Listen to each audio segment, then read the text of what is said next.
आज शुक्रवार 21 जून को बीदर में national student union India NSUI जिला बीदर की ओर से सचिन मलकापुरे के नेतृत्व में नीट यूजी पेपर लीक मामले के खिलाफ और केंद्र सरकार के खिलाफ रैली निकाली गई। यह रैली जिला उस्तुवारी कार्यालय से निकलकर अंबेडकर सर्किल से होते हुए डीसी कार्यालय तक पहुंची। यहां पर एनएसयूआई की ओर से डीसी के माध्यम से राष्ट्रपति को एक मेमोरेंडम दिया गया और शिक्षा मंत्री धर्मेंद्र प्रधान से इस्तीफा देने की मांग की गई। इस अवसर पर एनएसयूआई के पदाधिकारी ने मीडिया से बात की। केपी न्यूज के कैमरामैन पपुराज का कवरेज। नमस्ते।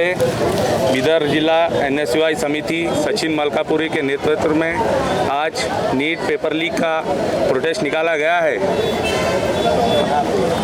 कोई सरकार को कोई कुछ अधिकार नहीं है कि वो किसी बच्चे के फ्यूचर के साथ खेले। इसमें कई नौजवान अपनी जान दे सकते हैं, कुछ गलत कदम उठा सकते हैं।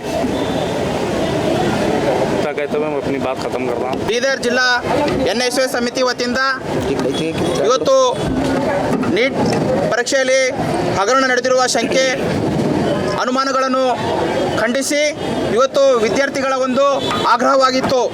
ಈ ನೀಟ್ ಪರೀಕ್ಷೆಯಲ್ಲಿ ದೇಶದಂತ ವಿದ್ಯಾರ್ಥಿಗಳು, ಬಡ ವಿದ್ಯಾರ್ಥಿಗಳು, ಯುವ ವಿದ್ಯಾರ್ಥಿಗಳು ತೀವ್ರವಾಗಿ ಅನ್ಯಾಯವಾಗಿದೆ।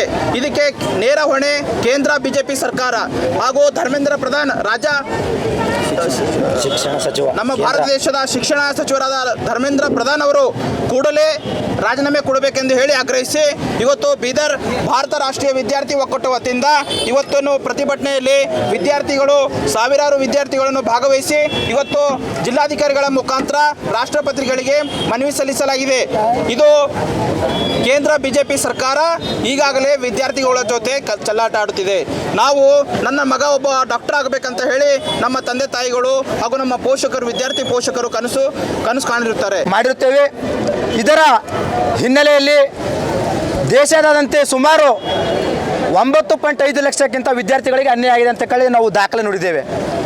ಇವತ್ತು ಪ್ರಧಾನಮಂತ್ರಿ ಅವರು ಹೇಳ್ತಾರೆ ನಾವು ವಿದ್ಯಾರ್ಥಿಗಳ ಪರವಾಗಿದ್ದೇವೆ, ನಾವು ದೇಶದ ಪರವಾಗಿದ್ದೇವೆ ಅಂತ ಹೇಳ್ತಾರೆ।